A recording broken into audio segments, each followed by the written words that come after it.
Peace to the family out there. How's everybody doing on this magnificent Moon Day night? I got Hmm. a, surprise for y'all, an amazing guest. Most of y'all know her. You younger folks may not. You 2000 babies, and But I'm with a living legend in the house tonight. We're about to get started. As always, let me why does it say zero? I just seen people here now. It says okay, there we go. All right, as always, let me get to a quick commercial and I'll be right back. All right, family, get comfortable, hit the like button, tell your friends and family that we are live. Be back in 1 minute, family.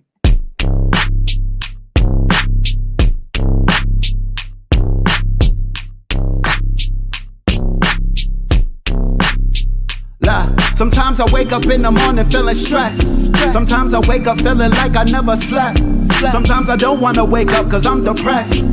But today when I woke up I felt blessed. Yes, I'm thankful I could breathe. Thankful for the breath, thankful for the heart beating in my chest. Superman S. I fell in love with life, not afraid of death. Fell in love with life, fell in love with sex. I'm a sinner, I confess. I love my gold, melanated flesh. It absorbs, it protects like a bulletproof vest. I kill all my demons and then I ask who's next. I'm the son of Osiris, I'm coming for the suplex. God is blood, God is great. I'm thankful for the food on my plate. I just ate mashed potatoes and steak.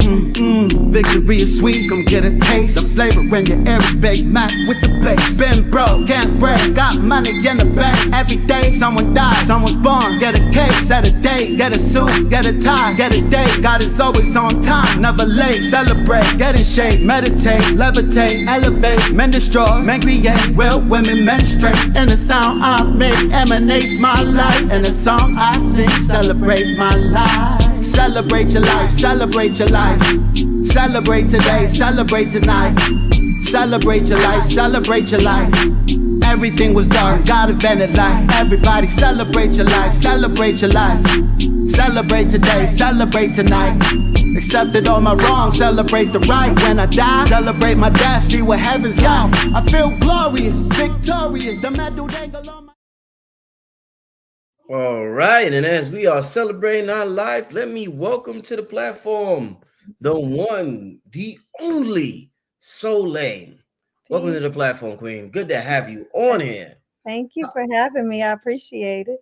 Indeed. How's everything going with you? Well, as well. I can't complain. I'm not That's complaining. Blessed. that is good. That is good. What's going on with my brother Griff?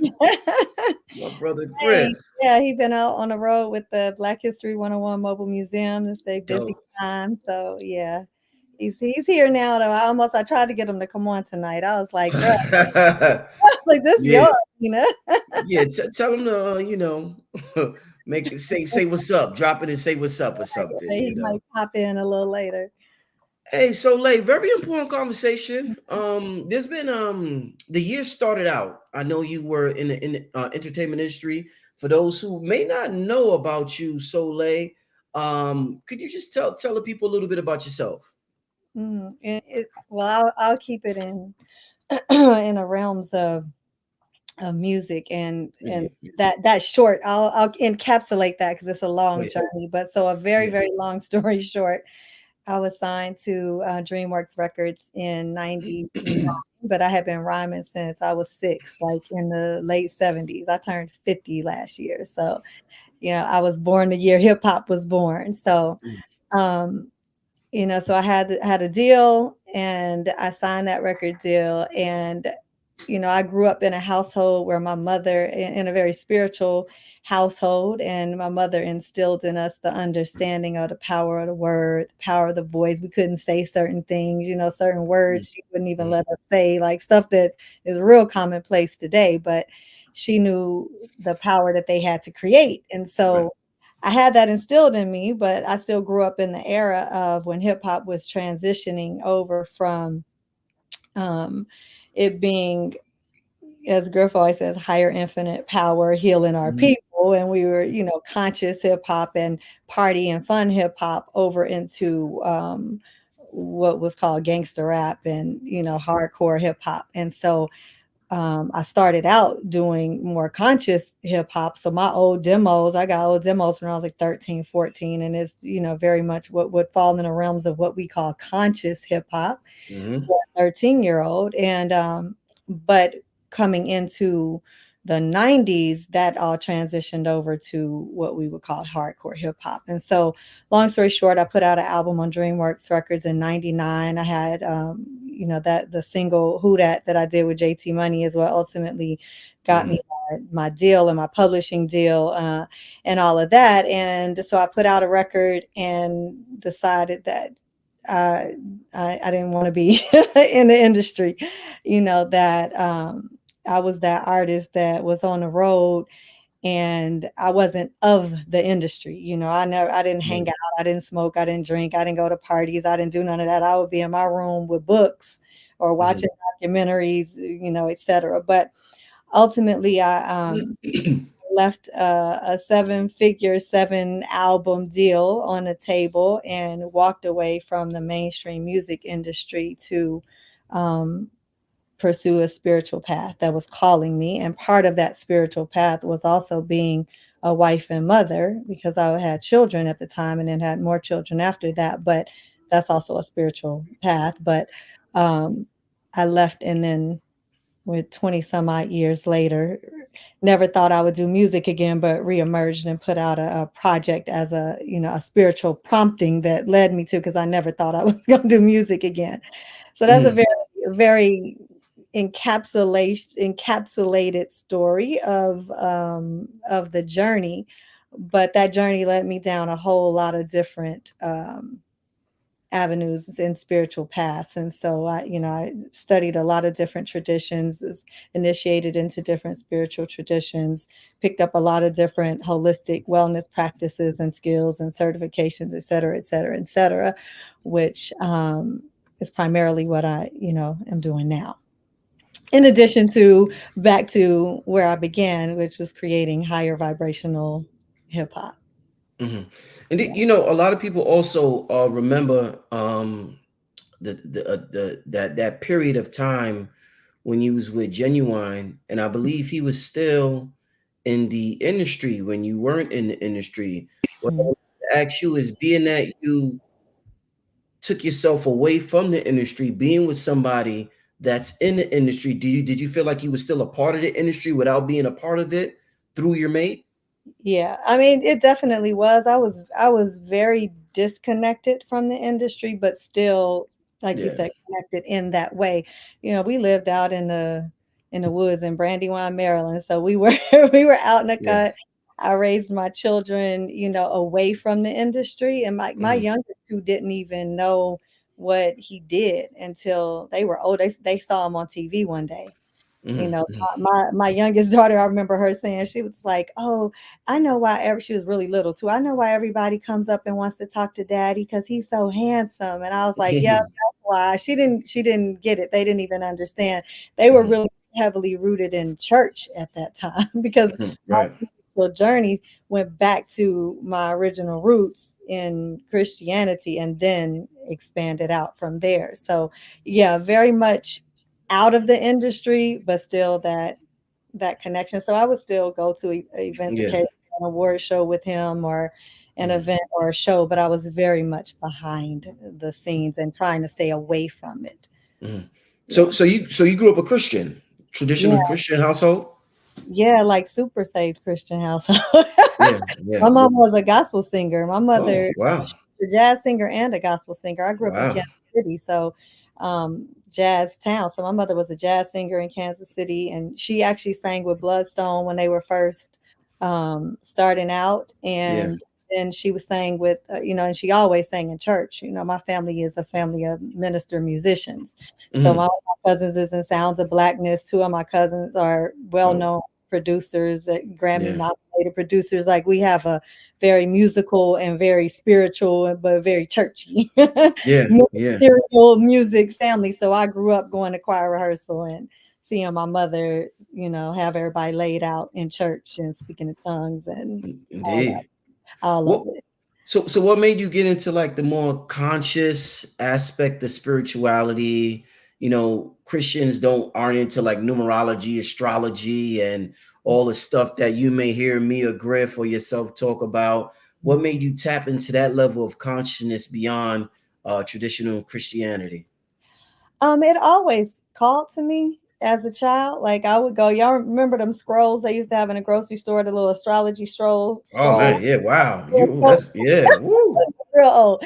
So I Woo. always my mother would, she would buy those because I wanted them. My mother was very, even though she was very much Christian, she was very much open-minded and very spiritual and not so That's how my religious. mother was. That's how my Yeah. mother was. Yeah. So my mother, Yeah. we went to palm readers. My mother was very, she was very spiritually gifted, in the Gotcha. realms of what, you know, traditional Christians might say taboo and stay away and blah blah blah. But she was very much a reader of dreams and had, Yeah. the spirit spoke to her through dreams. Same with me. Like she had a lot of spiritual gifts. So we would go to palm readers, we would go to tarot readers. She was, she let me explore in that way, and those they Mhm. always taught to me. I never understood the concept of that being demonic. I never subscribed to that. So Indeed, indeed. What when you see what's going on with hip hop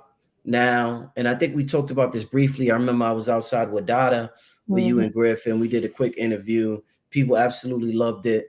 But when mhm, you see artists such as Ice Spice, Lotto, these younger artists, and they primarily use sex to, I guess you could say, to sell records and get attention.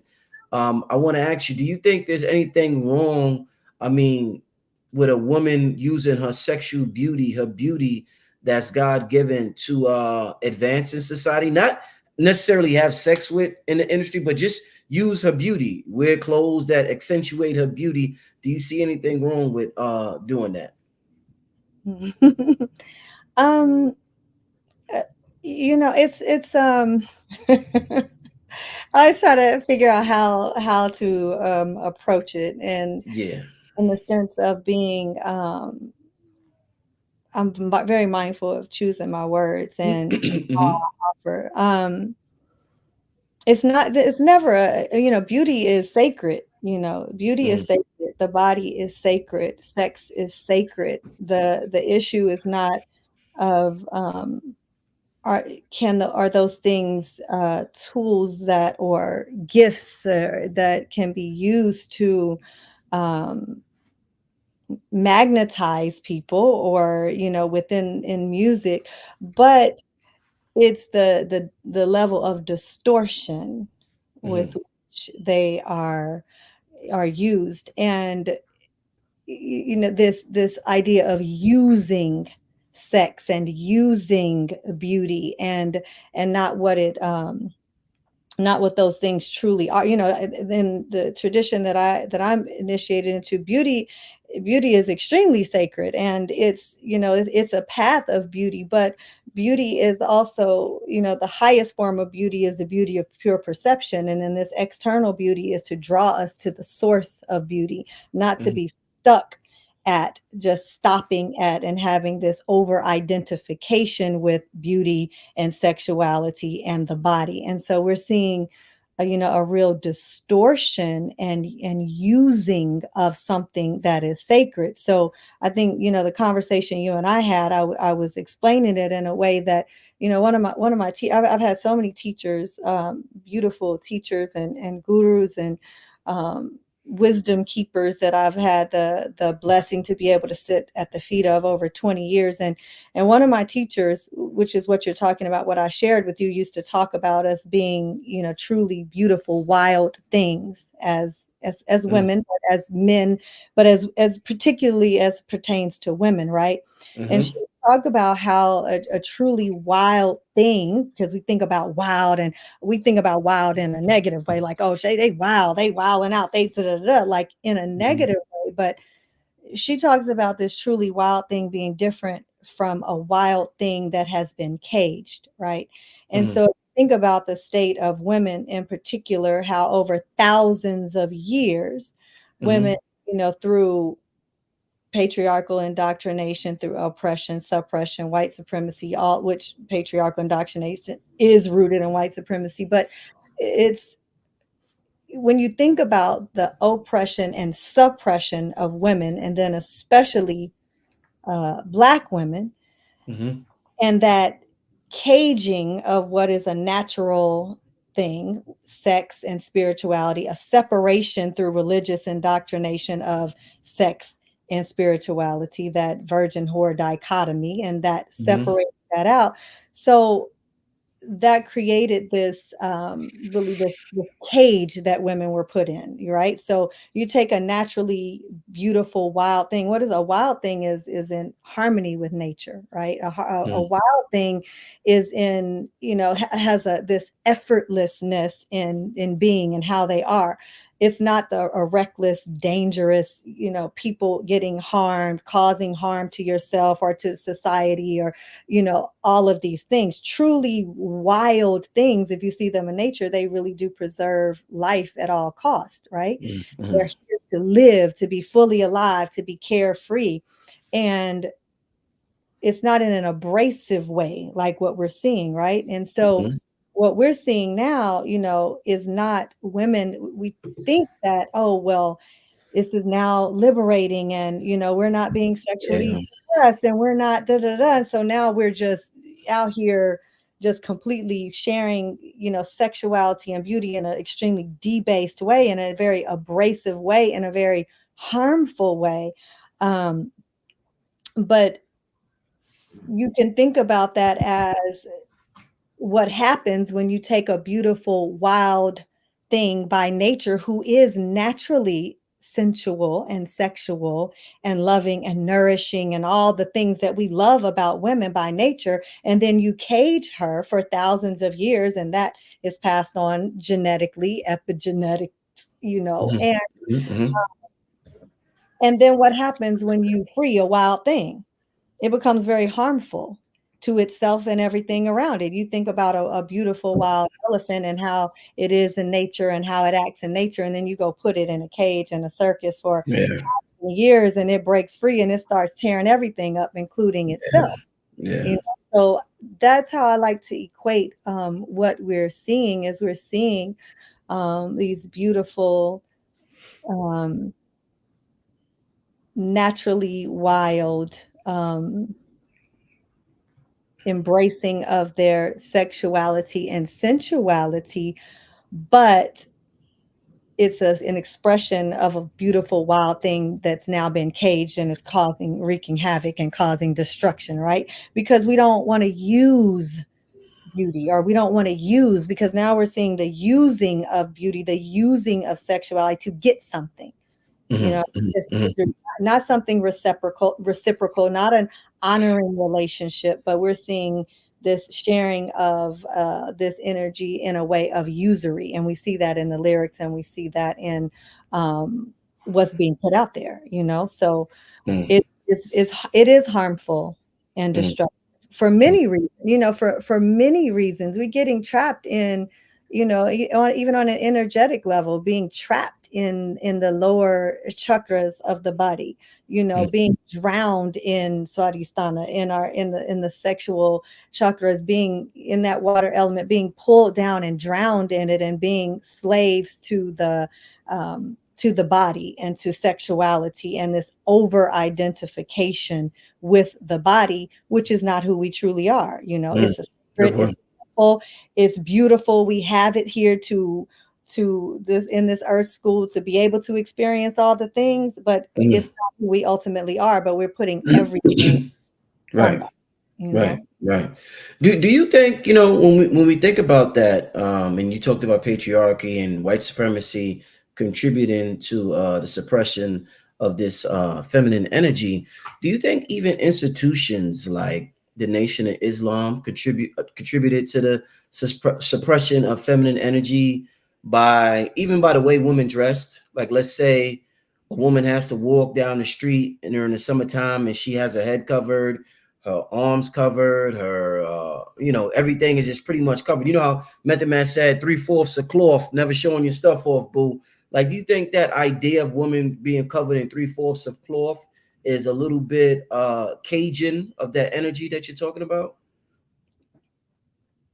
I think that is a response to Oh, the oh, debasement of women. that's interesting. So, Okay. because All right. I feel like it came about as a protection That's a protective. Okay. Good because one. All right. of Wow. how because of the now debased, distorted way in which women were being treated and viewed, or even treating and Mm, viewing themselves. So then this mm, became a way as a response mhm. to um, what would otherwise be a natural way of being. So I Mm. just look at it, a little Indeed. differently in that way. And I Indeed. mean, of course, unless you are just being forced against your will, which is still a form of protection. And then also you can look at it as also all forms of protection are also end up ultimately can become a prison too. You build Mhm. a wall and protect yourself within it, then you also become a prisoner within that as well. So you Indeed. No, indeed, indeed, indeed. And and starting out the show like this and just talking about your background and your come up in hip hop and just asking you about your opinion about hip hop culture and certain ways society is moving right now. Just to talk about God, to get into the conversation of God and to get into the conversation of your soul and selling your soul. They say it's impossible to really sell your soul, but I'm sure everybody knows exactly what I mean. In terms of what you heard Cat Williams talked about in January and him saying what all these people are doing for money and sacrificing their integrity, what's your thoughts on considering the move that you made? What would you consider, like, how do you think your soul, like, how can I ask this? In terms of what you did, removing yourself from the industry, looking at 2024, you and Griff separating yourself from the industry and looking at what's going on in the industry. What do you think? Because they might have benefited monetarily. How did your soul benefit from your move? Because people will say, so she turned down that 7 figures, oh, she crazy. But we're not. I want to know, how did you benefit that maybe we may not see because we're just looking for the material shit. How did you benefit, your soul benefited on an energetic level with the move that you made, Soleil? Mm. I mean, in every way possible. It's, Mm, we think about the soul, we think about that which is eternal, yeah. that true self, that innermost essence, Mm, that and then that varies still then depending on what tradition you're coming from, what your religious beliefs and backgrounds are, that mm, if you're talking about from a Christian perspective, then you're talking about the soul that's either going to an eternal heaven or an eternal hell, or mm, in other traditions and Hindu traditions, you're talking about, and others, not just Hindu, but you're talking about the aspect of reincarnating as a mm, soul. mm, And so, this idea of selling the soul, I know, yeah, we really ultimately, could you really actually sell the soul, yeah. in that way? I was thinking about it today when you sent the topic, and I was like, wow, I was thinking about from the aspect of, yeah, there are malefic and benevolent forces, in the earth realm, in the spirit realm. And we could Mm, think about, we think about people, they talk about selling their soul to the devil, and mm, and all these things, but that's still, subjective, based on what your belief is. But we can look at who is the devil that they're referring to, who is this personification of evil. mm, And you is it that could be very well in reference to signing away, your ability to make sovereign choices and decisions for yourself to an executive that doesn't have you or your community's best interest at heart, or that is operating under a malefic force. So, you know when I think about that, you're signing a contract, and then you're giving up creative control of your art. right, You're right. giving up something so precious as something that you give birth to, something so precious that is the very foundation of creation, which is sound. And then you sign a contract to give up control over that, whether, it's financial control, your creative control, you give up the ability to be able to say, when you get to certain levels, to say whatever you want to say, to promote whatever you want to promote, to speak out against atrocities that are going on, to Right. stand up for something that you believe in, to have no ownership of your own personal creation, or to be forced, to create a specific type of music in order to be within the confines of what they will release, then you're no longer sovereign. You're no longer whole. You're no longer free unto yourself. You're ultimately, a slave to that devil, if you want to Mhm. call it that. We talk about, being sovereign, giving up your sovereignty, which is really ultimately what happens within and of course, not every single record deal, but really high level, and what is happening in a lot of these, you're talking about really truly giving up your sovereignty. Mhm. You're giving up possession of your supreme ultimate power, Mhm. your self-governing, self-determining, independent self. you know you're no longer in charge of that. Mhm.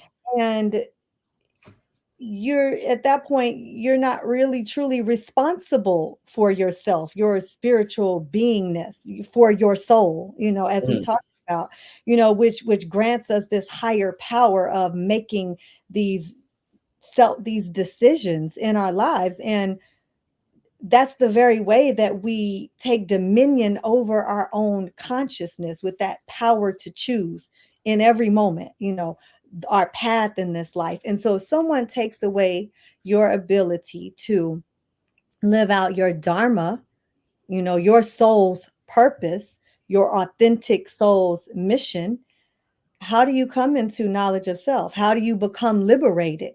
They've ultimately, or you've allowed them to, or however you like to frame it, if you believe in reincarnation, keep you in the cycle, this samsaric cycle of birth, death, and rebirth, over and over and over again, never coming to a place of liberation if you've given your own autonomy and sovereignty over to someone else. You could call that a devil, because Right. you're Right. never reaching a point of being able to become liberated. So this, that those choices that we have, that when we come into this life in a human form, and with the goal being ultimately moksha, ultimately liberation at some point, whether this lifetime, hopefully, or another, but the goal, coming to the realization of the oneness of being, and coming to understand that we are God, Mhm. incarnate, and coming to knowledge of self. And if we are bound because we don't have aren't able to make our own sovereign choices and decisions, and then we're creating more karmas, and then continually in this cycle, we don't have the ability to exercise that choice, which has to be exercised. That's the step towards heading towards God, or moksha, or Right. liberation. Indeed. So you can say, yeah, selling the soul in that way, Mhm. it's Mhm. Mhm. in a perpetual cycle of in the samsaric cycle, Mhm. and then accruing more and more karmas, which are simply actions. It's Mhm. not, Mhm. which are these actions that create imprints, Mhm. Mhm. in every cell of our body. Then now we have to come back again, and they ain't just gone. More on Mhm. top of that. So yeah, I'm looking at it, and we can look at it in a lot of different ways, as far as Cat Williams and what he shared, and that work on the Illuminati that Griff has been sharing for many, many, many years. It's um when I was in the industry, I wasn't privy to that. I got in and got out. Yeah. Yeah. Yeah. My mama and my grandma's prayers was protecting me, because I didn't really get Mhm. like that, and I was in and around the industry since I was a young teenager, and I've seen some things. Of course, I've seen some things, and so I would not discount, you Mhm. know, what he said. I haven't participated or experienced in, but I've seen some things, and so I would not discount anything that he said. You ain't been to P Diddy's parties, huh? You ain't No. make it to. Okay, all I right, didn't yeah, party though, I was the yeah, one that I didn't party. I didn't go out. I went to a event if I got paid to go and had to do a walkthrough, and then I was back in my room. I just yeah, it wasn't, it was an illusion, you know. indeed. Yeah. Let me ask you this: how should people move? And I'm sure there's no right or wrong answer, but in terms of you have so much wisdom you're sharing with us today. In terms of the younger generation of women and brothers out there, Mm. would you wait till they ask for advice to spit some of this wisdom to you to them, or do you think it's the older generation's duty to just give them game without them even asking? What do you think the approach should be with the older generation to the younger generation that we may see as a little bit lost? Mm. Um, I mean, I think it varies for each individual. Like I said, we all Okay. have our own paths. We all have our own gifts. We all have our own way. We all, we like to often put everything in a nice little neat box and say, this is how you should do this, and this is Mhm, what you should mhm, do. And, mhm. the paths and the ways are many, and the ways to share, and everyone is not going to receive everything in every way. And some people are going to reject no matter how Yeah. much how you come, and others are hungry for it. And so I think just, to each his own in that way. For me, Mhm, um, I teach courses, I teach online courses. I usually I'm of the personality self that is not, I don't push things on people. People mhm, tend to approach me and ask, and I share. I've also, been told that I need to share more and that I need mhm. to be out speaking more and sharing more. And I mean, just honestly, I'm just really a Cancerian homebody that likes to be in the house. But I know I wasn't gifted all of the gifts and the teachings and the wisdom that was passed down and handed down, and then through experience and through all of this, just to hoard for myself either. So for me, it's finding that balance of how I'm not the type that's going to come out and just put my foot in everybody's behind about Right. what's going on. But I also I have a different approach, and some people will be magnetized to my approach. I'm more of the motherly approach. I've received that Okay. spiritual message that I will be the mother of many, and I'm Mm. like, I got 4 kids and a whole bunch of stuff. Like, what are you talking about? No, mother to many, and it's been unfolding in front of me. The women that will come and be magnetized to the work and have mother issues and need a mother and a loving, mothering, nurturing environment, not Mhm, more of being beat down. And those are the people that tend to be magnetized to me. And then there's others that may be more hard headed and need mhm. somebody that they, you Yeah. know, uh, they might need it in a different way. So I don't think it's one way Mhm, that we should be sharing anything, just that we should be. mhm, mhm. You talked about the human body being a small percentage of who we really are. And Mm, when you study spirituality and quantum physics, you read about the holographic universe and we're really God having a human experience. And I mm, want to relate that to like what's going on in modern culture right now. And when you see the women out here with the BBLs, like in hip, you see a lot in the hip hop videos, or just the plastic surgery that has taken over mm. culture today. Do you view it more from do you think it's more like this shit is an illusion anyway? Like this, we not really the body, or do you think that's a sign of something deeper that a culture shouldn't really engage in? Like, how do you view it spiritually speaking? What you see going on? Mm. Um, it is really I mean, it's the times we're in. We are in this age of materialism and me, my, mine, and very far away from the golden ages that we can, that we remember. Um, and it is the times that we are in. But thinking about how the over culture has shaped this. based off of the times that we are in. And so, Right. Black women, in America, I'll speak on that because I don't like to speak on things that I'm not, that I don't know or understand or haven't had experience with.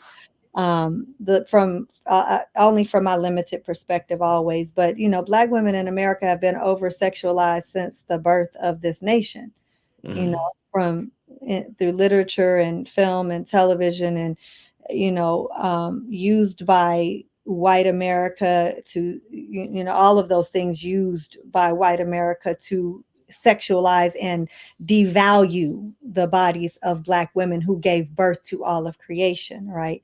Mm-hmm. So, we can think about um, how this exaggerated emphasis on the body, this over identification with the body, and then because of the times we're in, that then it's easy to over sexualize women, Right. to Right. stereotype especially Black women around that. And so when we see that getting tons of attention, when you have a generation of people that don't know who they are, and then you see women getting greatly rewarded solely for the over sexualization of themselves, Yeah. then you're going to have an abundance of other women aspiring to do and be and emulate that. Mm-hmm. But it's really, even on a deeper level, we look outside and we see the state of women, right? Step Mm-hmm. outside, look on Instagram, and see all of this over culture that has shaped the current modern generations, right? You can see this hypersexualization, this disconnection from any semblance of nurturing and nourishment, and what we would think of as the mother aspect or element. We see a lot of angry, self-centered, materialistic, superficial values based on looks, extremely competitive, extremely vulgar, extremely obscene, overly emotional, Mm-hmm. overly distorted, hyper masculinized, distorted masculinized women, in the sense of no longer is it the value of how much you can be nurturing and nourishing and loving, but how much you can behave like the distorted masculine energy, right? Mm-hmm. And so we see all these now porn driven representations of what a woman is supposed to be, that's really filtered through the lens of white male pornographic industry, which is what fueled it all, selling tons of things. So you got, you know, consumerism, capitalism, porn driven hypersexuality that then becomes extremely, at some point, tired and overdone. And then men become really extremely desensitized to women's Mm-hmm. body, the sacredness of the body, women to their own bodies and sacredness of their own bodies. And so I'm saying this for a reason, to circle back around to what you now asked. And so you think about all the images of the goddess, right, in Mm-hmm. ancient times, the mothers, these goddess figures that you would see as full bodied, beautiful forms of women. They would Mm-hmm. have full breasts, Mm-hmm. representing the overflow of this motherly milk, which was Right. Right. related to nourishment and love and sensuousness, though, and that truly representing that nourishment and sustaining of life, not so much from a debased sexual, though it doesn't negate sexuality, right? Mm-hmm. And, but it really was representing this imparting of motherly love and affection. Mm-hmm. And then you saw a full behind, you Right. saw the Mm-hmm. the fullness, full, well-developed behind, signifying the ability to carry a child successfully. Mm-hmm. We see this within the iconography. They were always very voluptuous in this Oh yeah. way. Oh yeah. Yeah. And so I think that part of what we're seeing is, women maybe subconsciously desiring this or not subconsciously, obviously desiring this external, yet really spiritually immature semblance of that idea of goddess. But I say, but then they're pregnant with destruction, right? Mm, And the breasts are full and overflowing with toxicity because they're full and overflowing with plastic instead of now full and overflowing with nourishing milk. This mm, idea of love and nurturance and nourishment and sustaining life. We're seeing this pull away from that, and we can see what it looks like. Really, now we're getting a real glimpse of what it looks like when love leaves the planet, which it does, but never leaves the planet. But there's a story in the Yoruba tradition about Oshun leaving the planet and all the waters drying up and all of the sensuousness and the nourishment drying up, and we see what that looks like. We're really seeing that play out right now in real time, in real life. My first Guruji, who initiated me into a Kali Kula, a traditional tantric lineage, used to always say we're a generation now of orphans, like motherless children, because the mothers are no longer in the home. mm, And that meaning that you're seeing an abundance of women who are no longer even connected to their nature of mother and sensuousness and nourishment and love, only interested in delving into me, my mind, and conquer over nurture and the semblance of, as opposed to actually being, just the illusion and looking like something as opposed to actually being. Um, and when I say the mother is back in the home, that's also referring to whether you ever have a child. Every woman is born as you talked about, as above, so below. You talk about quantum physics, a holographic universe. Women's bodies are holographic imprints of the cosmos. The right, womb is a holographic imprint of the right. cosmos, giving birth. So giving birth to all of creation. And whether you ever have a child biologically, we're still mothers. So we're still tasked to mother the earth, to mother the plants, to nourish all the things, to mother and nourish the animals and all of the things that sustain life, that are all sacred as well. But we see um, an abundance of women operating in a distorted masculine energy, though, now, but looking like, that's what it says, semblance of the goddess. And we always say, oh, she's such a goddess. Oh, she's beautiful. Hey, goddess, da da da. But it based on just the physical look, based on a semblance of, That's, without activating the essence of, which is the wisdom on the inside. yeah.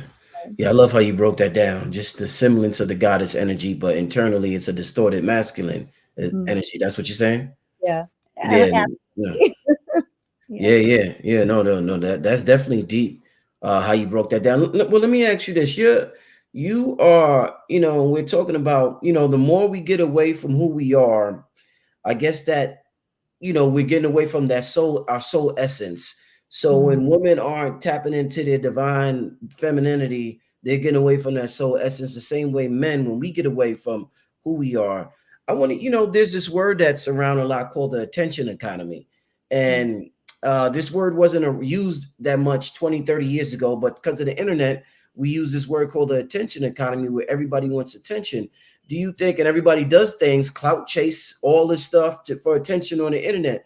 Do you think, if we're talking about getting away from who we are, do you think that the attention economy automatically creates feminine men? Because women, when we think of attention, we think of women wanting attention. But now a man, a nigga want attention. So he doing crazy shit so late to get attention on the internet. yeah. Like weird stuff, that Yeah. gossiping, all types of Yeah. weird It's, stuff that maybe men in your generation didn't do. And now yeah. you're like, damn, this is a new type of dude here. So what would you say about this new attention economy and masculine versus men being feminized? Mm. I mean, we really are. We're seeing a reversal of the energetics. Like Mm, my daughters talk about this often, and they're young. My youngest daughters are in their 20s. They talk about um, how they even see that mm, men are becoming more feminine energetically. What we consider, feminine qualities. And let's also say that, you think of the yin and yang symbol, which is a dynamic symbol, and the black represents the feminine with the white dot in the middle, Yes. right? And then the Yes. white represents the masculine with the black dot, which is a little bit of feminine in there. Because if you got a man that's just your majority this masculine energy, but that one little dot of feminine energy in there that you need just to keep you from acting a whole complete fool, and tearing up everything and Yeah. just everything, Oh, yeah. but that the little dot of masculine within the feminine energetic. We're talking about just energetics. You think about a masculine energy. We're talking just energetics. I'm not talking about male, female, man, woman at the right now. I'm just talking about energy, right? Yeah. And so that balance of having primarily this feminine energy with a little dot of masculine. If a woman is a housekeeper, I mean, in the sense of not a housekeeper, but I'm saying you keep house, you're a homemaker, right? You still tap into that masculine energy when you're running the household. You may be creating a schedule. That's technically masculine energy. We're talking about anything that's organized, list, structure, box, energetically is what we call masculine, right? So we have both, but the problem comes in when you're leaning too much outside of the one that you are naturally by nature, and it's very damaging to women. But so the attention, what did you call it? The attention Economy, attention economy. attention economy. Yeah. Is we can see this absolutely pulled. I mean, but it's pulled everyone off balance. I mean, it's completely pulled everyone off balance. And, women have really forgotten our original grace as embodiments of the feminine aspect of divinity and that real sensuousness of being and how to relate healthily to the divine masculine. And forgotten that wisdom of mother as the first guru, forgotten that power of the womb, and has started to equate her power with what is considered masculine power or might, strength, even though we have that too, but that's not our power. That's not our true power as a woman. We're not going to, especially where you're talking about now in a relationship and relating and how we relate with one another. A woman never going to win doing it, like coming up head to head with a man like this. Like, even if you can, you ultimately don't win. Even if you're stronger than that brother physically, you ultimately don't win. Right.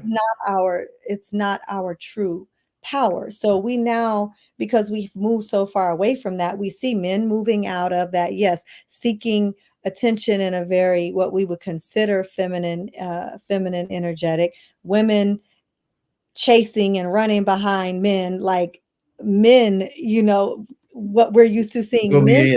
Yeah.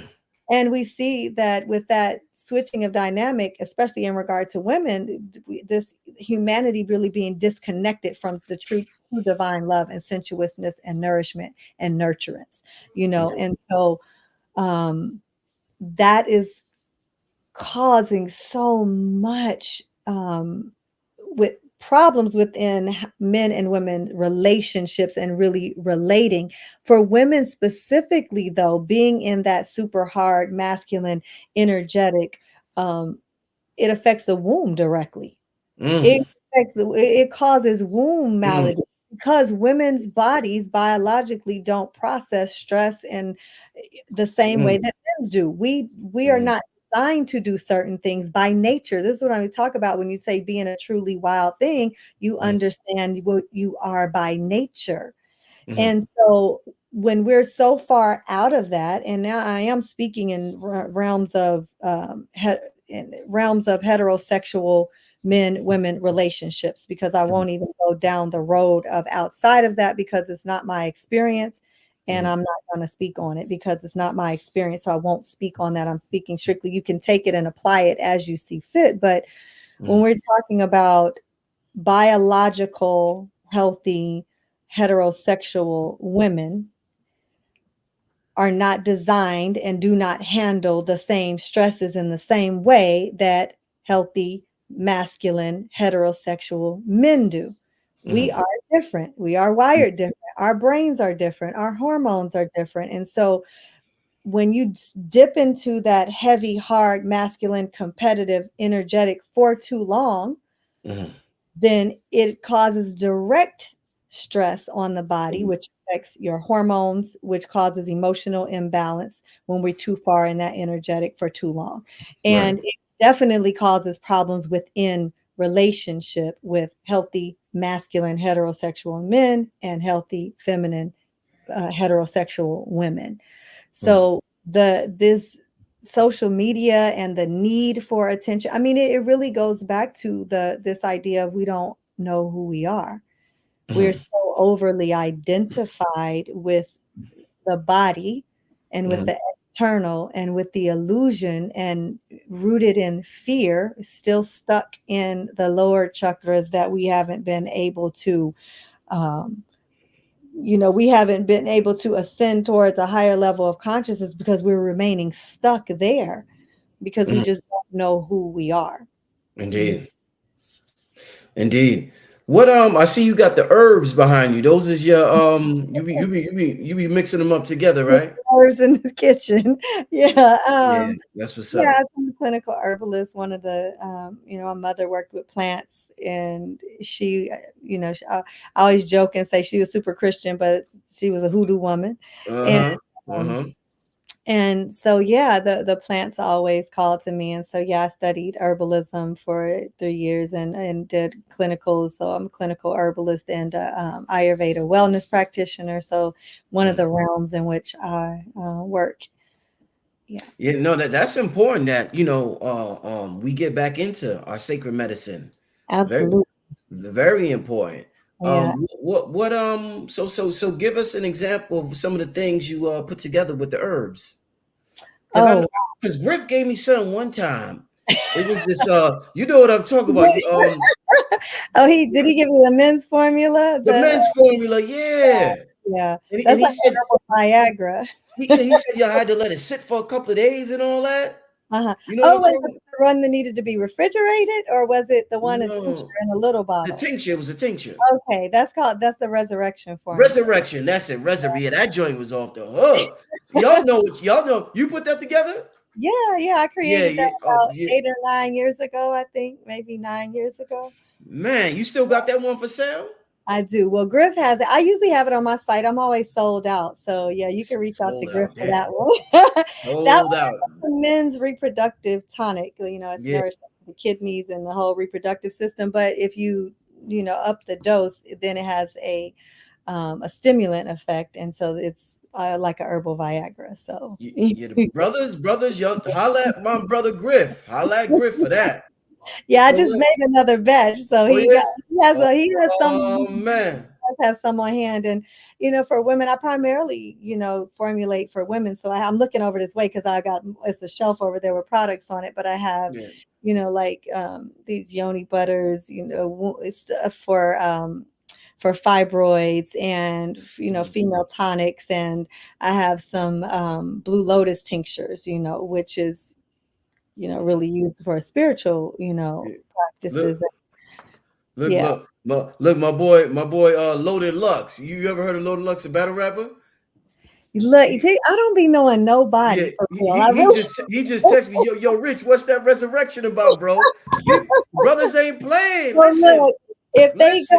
they look on my website, which is Yeah. davytribewellness.com, DEVI Tribe Wellness, Davy mean goddess, but Davy Tribe Wellness, you can read the description of the resurrection formula, but it's sold out on my site. But you can read it there, and then you can Right. contact Go to Griff Griff. because Yeah. I made him a whole batch because he takes them with him too, and he sells them because people always want it, so he always has it on him, and then they can text him and get it. Fire. I'm gonna get Griff to give me his website, and I'll put it under the description of this video as well as Soleil's website, so y'all can hit them up. I want to get to some questions from the people because I know they've been in the chat asking questions, but I just been enjoying this interview to this point. So let's get to some questions from the family. Great interview from the sister Soleil. Everybody's that's the rappers. That's so. Yes, this is Soleil from Who Dat from back in the day. She's still doing her thing. Yeah. So any questions? Give me some questions in the chat. Shout out to everybody in the chat. We got almost 2,000 people listening. I want to thank all of y'all. Give me some questions for the sister before we get out of here. We'll probably be on here about another 20 minutes, and then we're going to get out of here, yo. Oh, let me give a shout out. I don't know if you ever tried this sister's popcorn, Soleil. Aziza's. I was in the store the other day when I got this. Aziza's. I think so. Is she out of California though? I'm not sure. I think I met her. I feel like I met her in Leimert Park, but that might be a different sister. If so, I love her popcorn. They sell this in Health Unlimited. There's a store called Health Unlimited in Decatur.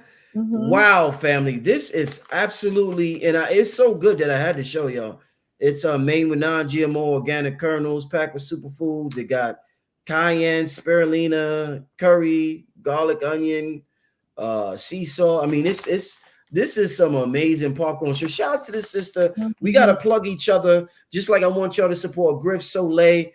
We gotta support each other and keep this money circulating. So shout out to this sister right here.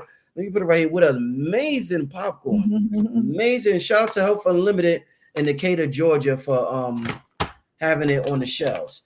But let's get to some we're such a brilliant people, man. Wow, such a brilliant people. Right. Let's get to some questions. Let me put Soleil on the screen so y'all could talk to the sister. All and right. The questions, right? So you guys. Oh yeah. I'm like, I don't see nothing down there. I don't see no comment. I don't see nothing. Let me ask this one. Mia sent me wants to know what's an underrated herb she would recommend for the family. Nettle leaf. Nettle leaf. Yeah, nettle leaf. It's one of my favorite plant allies.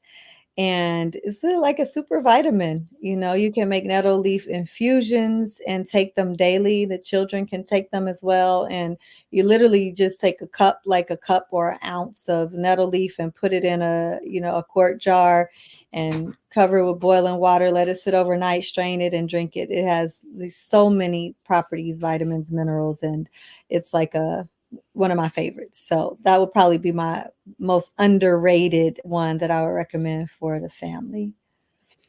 Okay. Nettle leaf, y'all. Y'all heard that. I hope y'all writing this down. DJ Steady Will wants to know, would polygamy help the Black community in your opinion? No woman would have to remain in a bad relationship. It would get rid of the bad guys.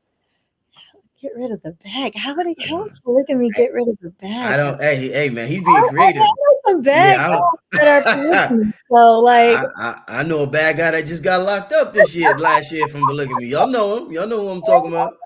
I don't. Honestly, I don't feel one way. Again, I go back to what I said before when I said there is no one way for everyone. Yeah. Polygamy may work for some, and depending on why you're doing it and what you're predisposed to and how and what, but for others, it's a no. And so I think if that works for you, it's not ever nothing is ever going to be everything for everyone. It's a beautiful quote. This is not it's not regarding polygamy, obviously, but it's a beautiful quote in the Bhagavad Gita, and the Swami Vivekananda. I'm using his translation of it, and I'm also paraphrasing because I don't have it in front of me to read. But it says the different streams having their sources in different places all mingle their waters in the sea. So, O Lord, the different paths that men take through different tendencies, various though they may seem, crooked or straight, all lead to thee. So I love to, I live my life by that, knowing that there is freeing and knowing that we're different and there is no one way for everyone other than, coming into knowledge of self. And even the way that we may approach that through various traditions may vary. It is no one way. Indeed. So in regard to that, I don't think that's the answer for that's gonna save the Black race. It's not gonna he reaching on that one, huh? Let's get to this question. Are you gonna make another rap album? A lot of people ask this in the chat. Yeah. So I actually did, and I never intended to come back to music. I thought I wouldn't. I had no desire to be in the industry. I thought when I left the industry, there was no big, there was no, people weren't putting music on the internet. I left the industry in 2000, Wow. 24 years ago. So, well, a little after that, because I actually did do a song on my ex-husband's album, maybe around 2002 or 2003, maybe around in that time. But after that, I did not had nothing else to do with the mainstream music industry, and I didn't see a way to at that time. There was no lane for where my spirit was being drawn to. I was like, who gonna listen to this? Like, Yeah. and now it's pop. People are, a lot of people doing conscious hip hop or spiritual hip hop, and but at that time I didn't see any way, any lane. So I just had decided I'm done completely with that. And so then I started getting this spiritual prompting, like God was like, you didn't get all this for yourself, and you are not going to let that one album you put out in 99 be the only musical representation that Mm, you in the earth realm, that you gonna put out another project sharing yeah. some of his wisdom. And I was like, oh wow, okay. So, and then I had, around the time, this was probably around 2016, and then several people was calling me around that time, like, why are you not rhyming no more? Like, why are you not doing this? You need to really be putting something out, blah, blah, blah, blah, blah. And so I started, at that time, just like, oh, look, I don't have nothing to lose and I don't have nothing to prove. And I was real far on my spiritual journey at that time. So I was like, I'm not doing this for money or fame or, but just to literally use the God-given talent, and these gifts in order to share some teachings that I received along the way that have been helpful for me. So over the process of a few years, I worked on a project and I put out an album called Encoded that came out the end of 2019. It was actually exactly 20 years to the date of that I put out Skin Deep, the album I put out on DreamWorks Records in 99. And we had planned on promoting it and actually doing stuff, and it was COVID, so we just kind of let it, do what it did. So it's actually a whole album out called Encoded. If you search Encoded and type in Soleil, if you just type in Encoded, SOLE, that project will come up on all still the streaming platforms. And we're actually, because a lot of people are rediscovering it, um, so we're going to do a couple things to breathe some new life back into that project, because it was such a beautiful project that a lot of people didn't get to hear. And then while I'm simultaneously working on a new project as well. Indeed. Okay. Okay. Um. Yeah. Somebody they asking for your contact info. Yeah. That's gonna be in the description of this video. I'm Yeah. gonna make sure I I have put a it. few websites. Yeah. You gotta. Yeah. The Soleil website, you can type them in, but iamsoleil.com. And then my temple website for, most of the women's work I do, the retreats, workshops, classes, is goddesstempleoflove.com. I actually have a women's course coming up that I teach twice a year, but I'm only teaching it once this year, starting in March. It's called Embodying the Goddess. And it's a 12-week online journey into the remembrance of woman as sacred, and, really becoming the priestess of your own home and embodying that feminine wisdom, awakening the wisdom on the inside. And that course is rooted in traditional Tantra Uh-huh. and some other things that undergird it. But my initiation into Sri Vidya and traditional Tantra is really what undergirds that whole course. Indeed. Hmm. Okay. Let's get to another question. Somebody wants to know, how old are your children now? Wow. My oldest is 30. Oh, look, it's she gonna be like, yo, never, now I'll be forgetting. The oldest is 30. She's 30. She'll be 32 in March. So the oldest is about to be 32. My second oldest just turned 29 in January. And then the younger two are 21 and 22. Indeed. Yeah. Okay, here's a question. What advice for the young new mothers? Hmm. Wow. Yeah. Yeah, be fully present. I see it's so hurtful. And I was sharing this with my younger daughter, and because we were watching this woman with her children, and she was literally like pushing a stroller with one hand and on her phone, on social media, probably, I'm assuming, but with the other hand. And I see so much of mothers not being present, not giving eye contact, not real. Mm. Um, like I saw a woman out in public, like breastfeeding her child on her phone.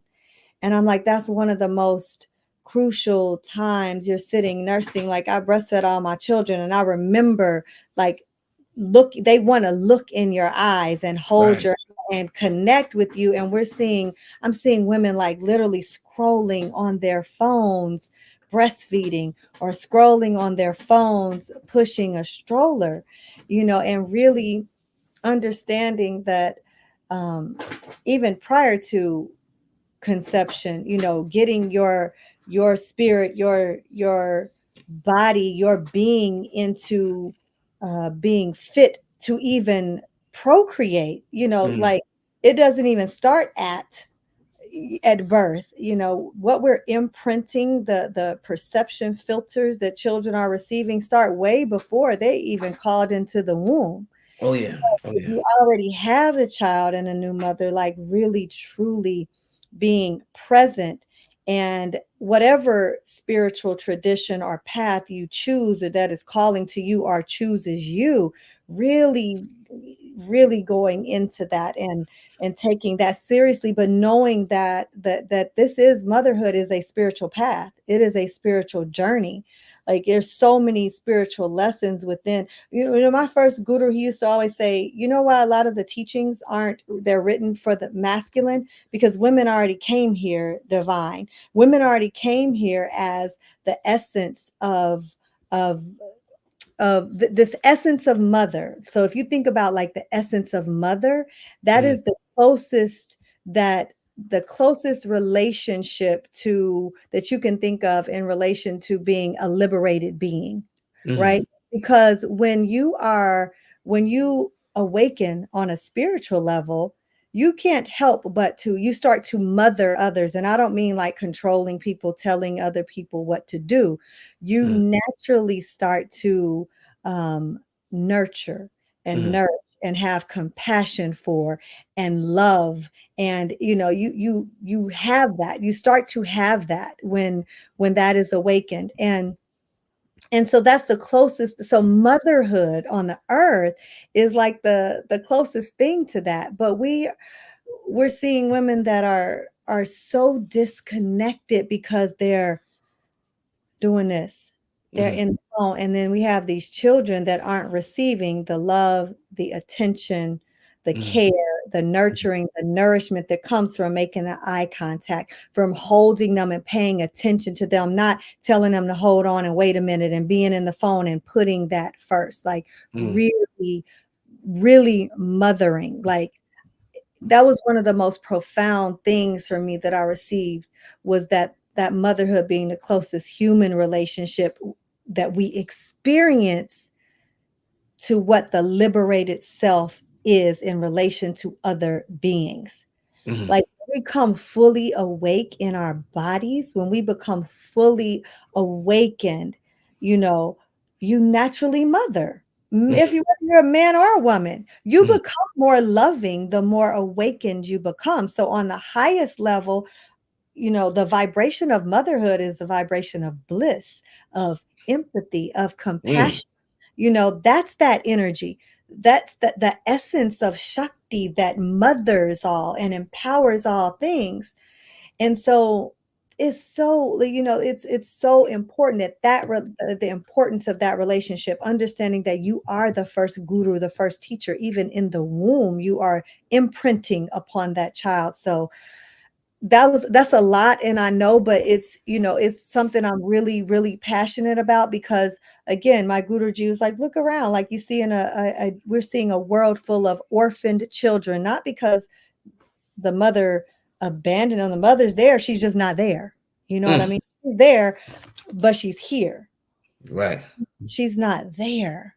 And Right. I'm seeing it. So be there, be fully present, be, you know, awaken, go along the journey of really awakening that wisdom on the inside and understanding how important, we don't see the mothers not celebrated like they Used used to to. be. Yeah. We No. No. Yeah.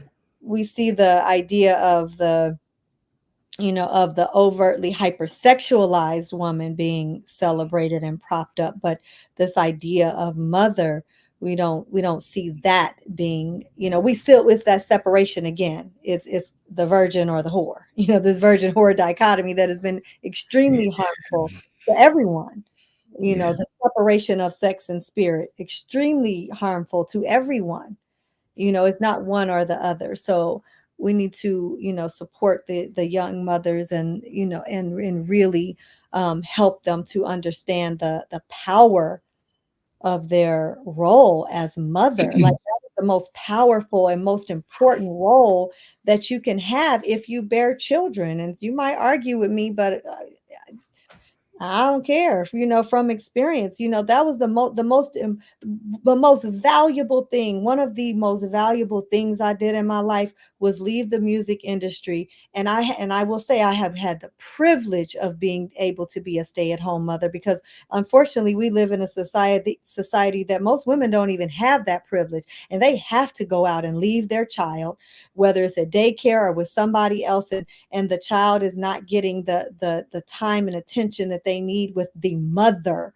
There, we're not living communally, where the grandmas and the aunties and the sisters and everybody that's really close to that child is supporting the mother so she can mother. We have mothers that have absolutely no support. And then they got the phone on top of it. So you got that, and then no support. And then what happens to the child? But this is so important. Me leaving, I cannot tell you the benefit that it had for my children, for me to be able to be a fully present mother mother. for them. And even if you can't be a stay-at-home mother, you know, the time that you are there, making sure that you are fully present. Like, I was really trying to think about, and I was playing around with the idea a couple years ago with some other women. Like, I really want to start some type of organization that really supports women to be able to stay home with their children, for Mm. the first 5 years, that don't have the Mm. support to do that. And still trying to figure out how to really to put something like that into place, because we really, it's so necessary. You know what's crazy, Soleil, is that my son is he just turned 5. He's 5 years old. And my lady, she's a stay-at-home mom with my son. And her surroundings, her peers, friends, or family, or whatever, make her feel horrible about it. Wow. Make her feel like shit, like pure shit, like pure shit from it. And to the point where she questions, like, am I doing the right thing? Like, the woman come down on her hard, like, you ain't working, like, the fuck you doing? You just Wow. staying at home, like. So I know it's hard for a lot of, and I don't know if every community is like that, Hmm. but and I don't know if it's jealousy where some certain women have to work, so they want her to work.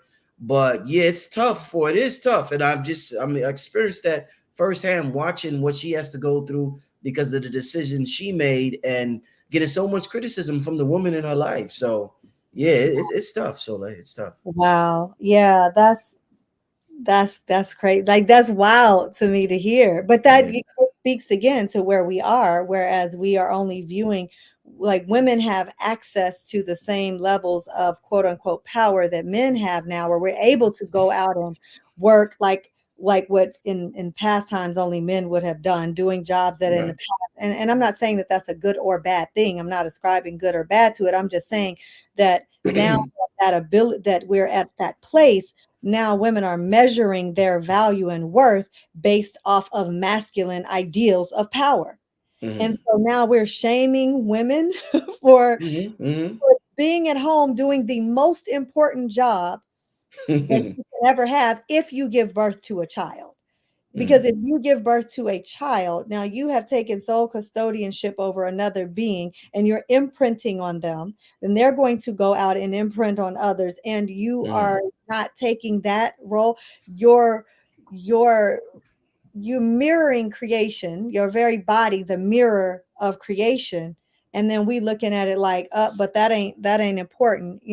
This is what I say when I say we've forgotten our role as first guru. We've forgotten the wisdom of the womb. We've forgotten the wisdom of the woman. We've forgotten that our power is in our grace and mm, our ability to nurture and nourish. Not that we can't do the other things, mm, but mm. those first years, especially, Yeah.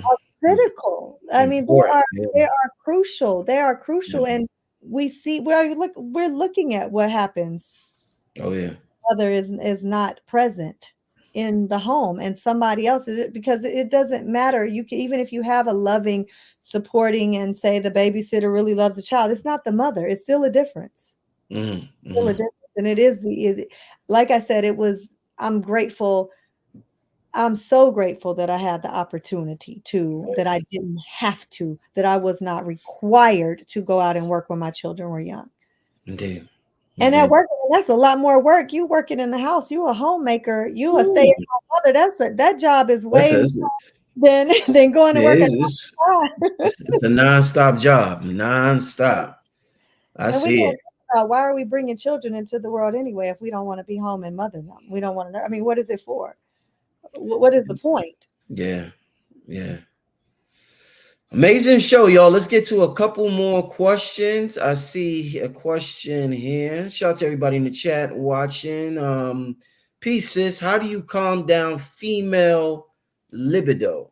I hope I said that word right. Libido? Libido, yeah. I knew I said it wrong. I'm sorry. Don't come at me, y'all. Libido.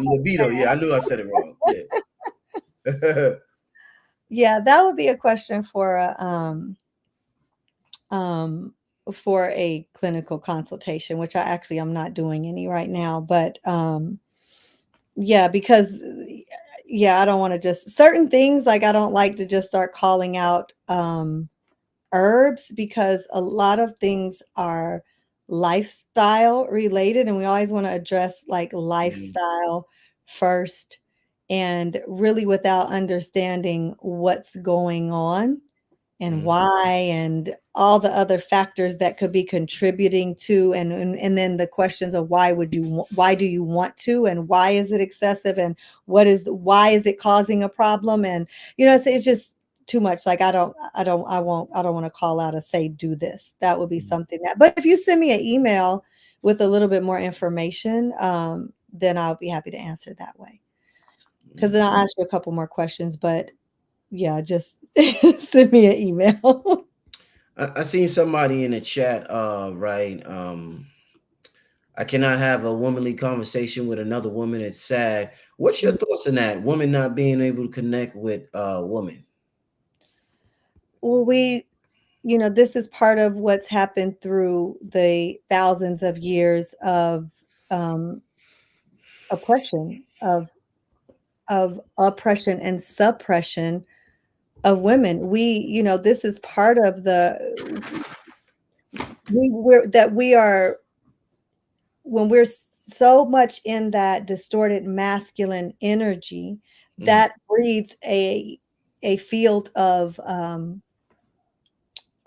competitiveness, of jealousness, of jealousy.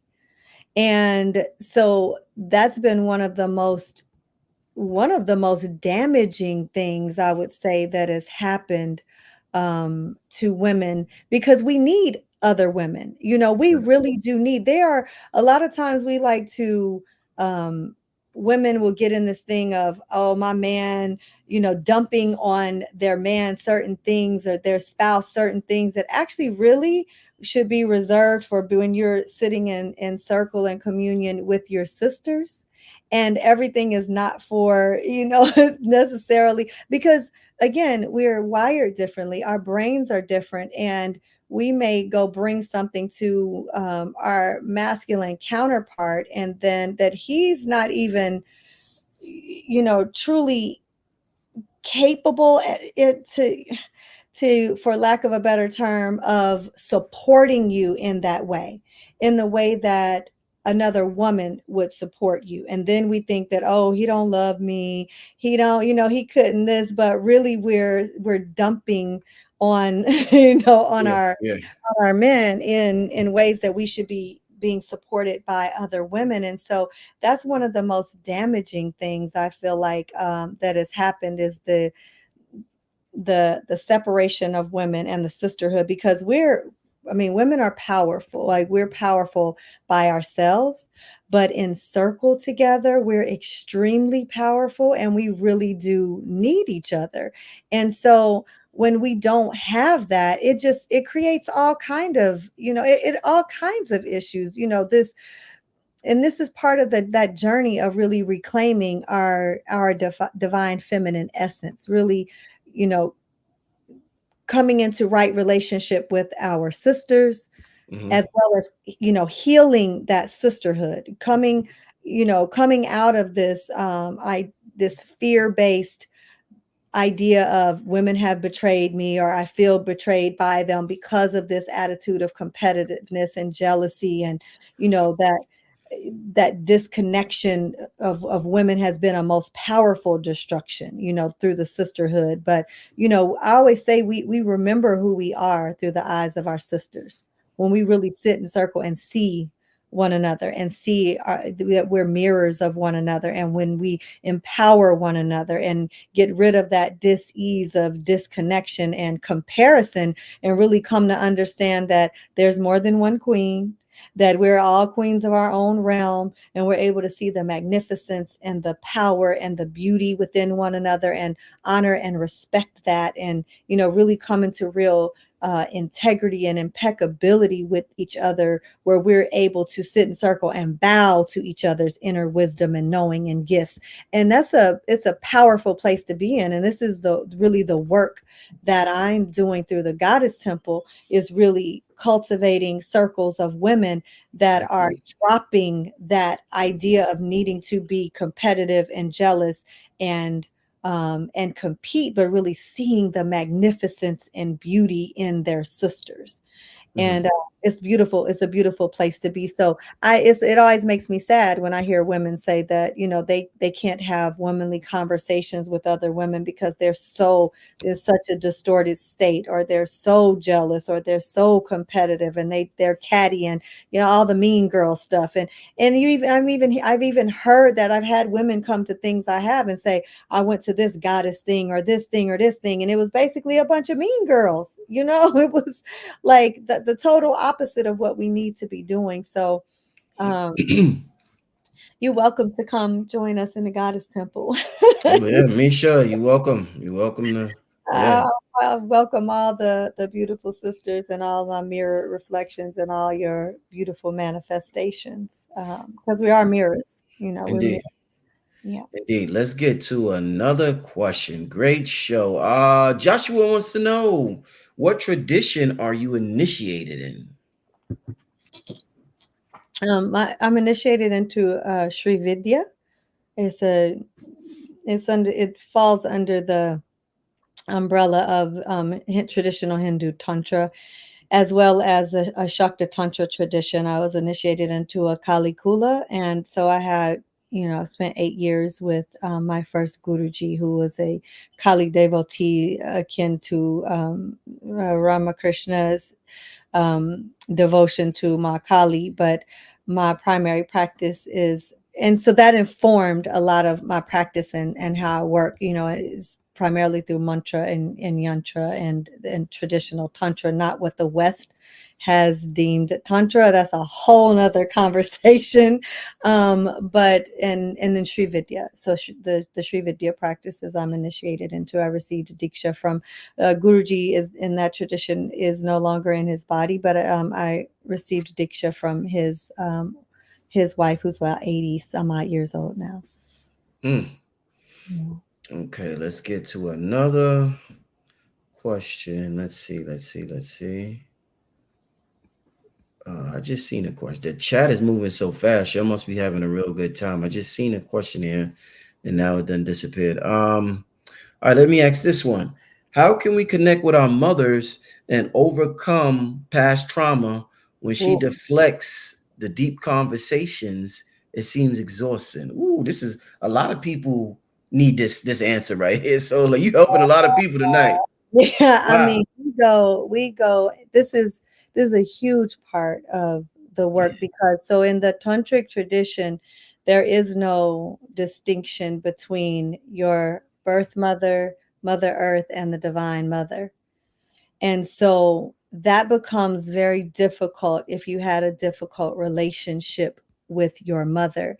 And I always say I was so extremely blessed to have had an amazingly beautiful mother who is an ancestor now, that I don't know what that feels like. I don't know what it's like to have a mother that is difficult, or not necessarily loving or nurturing or nourishing. I mean, my mother was I talk to my mother every day. So I think that, Excellent. Excellent. for me, it has helped me to be able to be a good mother to my own children, but to also mother the women that come to that are magnetized to the work I do. But it's a it's a work. Like, it really is truly a work, when we understand too that, our parents only did the best that they were able to do.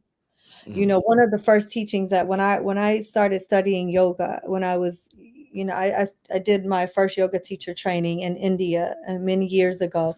And my first teacher told me that people are doing the best that they can at any given moment. And back then I was like, dude, that's a lie. Like, you could have did better than that. They could have right. did better. And she was like, every person is only doing the best that they can at any given moment. And I was like rejecting that, like, nah. And it took me a while to really get it. Like, our parents are human, you Hmm. know. Our Hmm. parents, we called in this parent, and for whatever lessons that we were to receive from them, and they did the best that they could.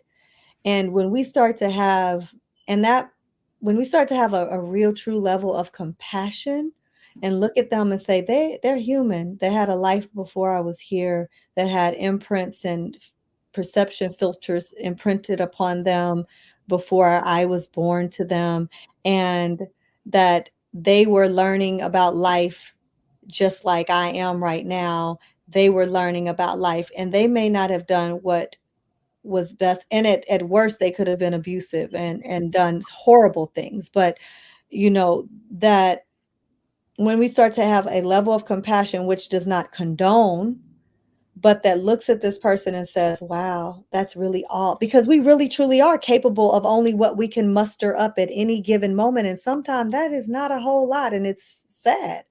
So I Mm, started looking at people through that lens, like, wow, that's all they really could pull from their soul at this moment. I feel sorry for them.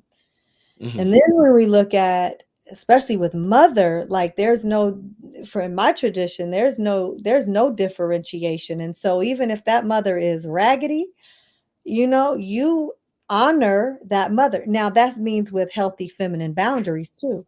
That doesn't mean that you have to be subjected to abuse, but I've taken women through that have had extremely abusive mothers, and I've taken them through practices of offering puja to their mother daily.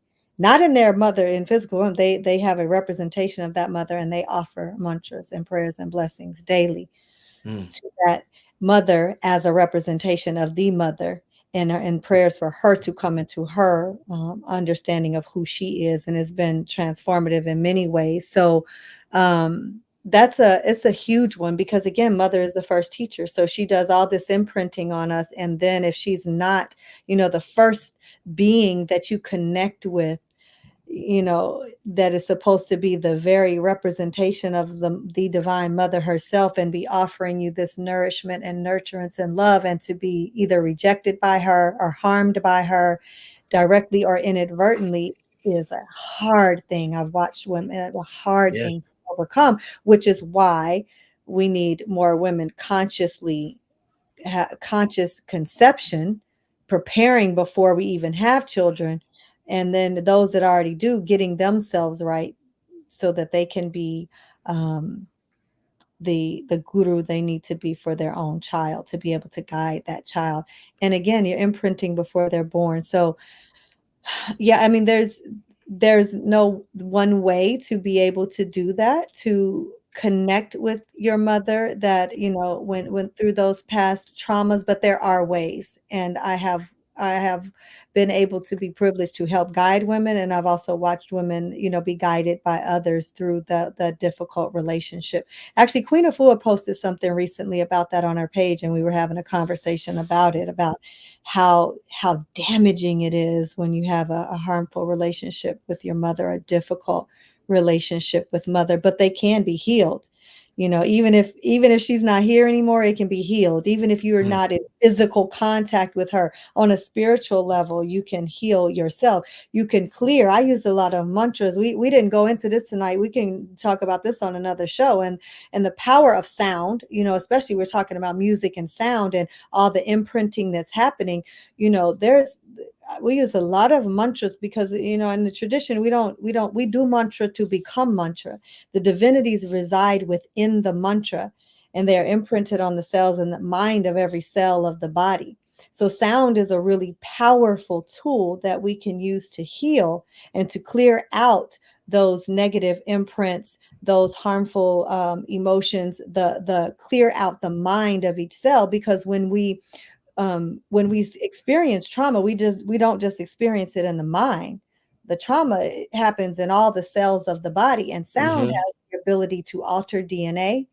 It has the ability to alter us on a cellular level. So for me, when I work with women, a lot of the practices are rooted in sound and mantra, and these mantras that help clear out that negative programming and those negative imprints and emotional imprints that are driving us, that are ruling us, that are the mind of all the cells in the body. So Yo, Soleil, the people are loving this discussion in the chat. I mean, you are helping you got to come back here. You got to come back on the platform.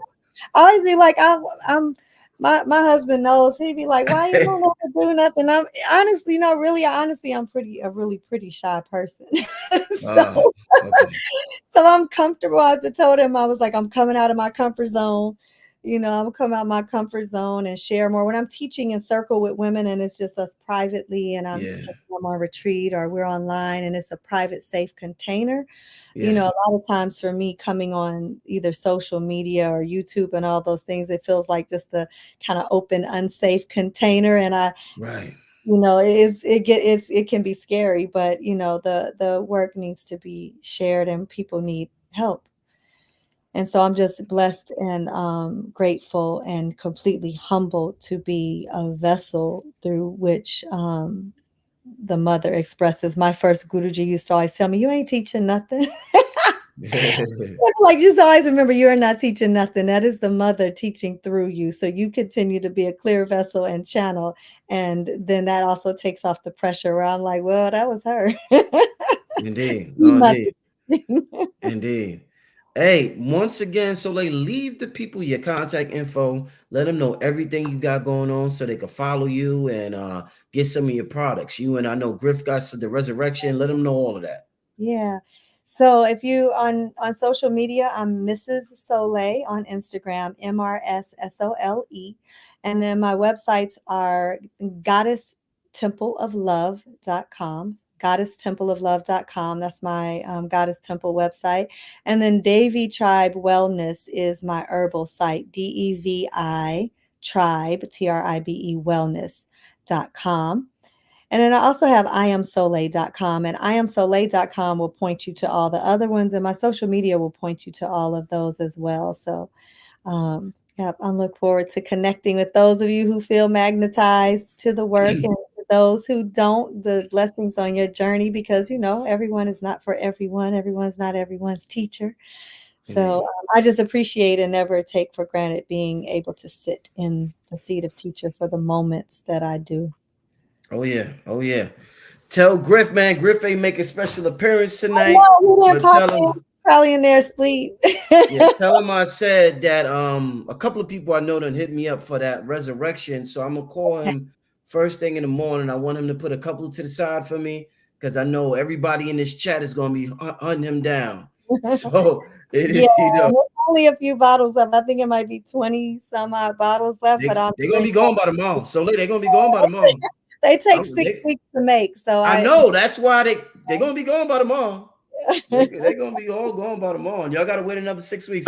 Hey, but listen, I want to thank you. You and Griff are doing absolutely magnificent work. Thanks for coming on tonight and just oh man, just pure wisdom. Straight from it was like Big Mama was talking to us. You know what I'm saying? That type of energy. Big Mama be talking, it ain't me. Yeah, that vibe was Big Mama vibe. So thank you for your Big Mama vibe, Soleil. Keep up the great work, and I look forward to having you on here again soon. All right, my sister? Thank you so much. I Okay. appreciate you. Okay, take care. Hey, family, I'm gonna see y'all probably tomorrow, the day after tomorrow, but I'm getting out of here, family. Take care. Have a good night. Peace.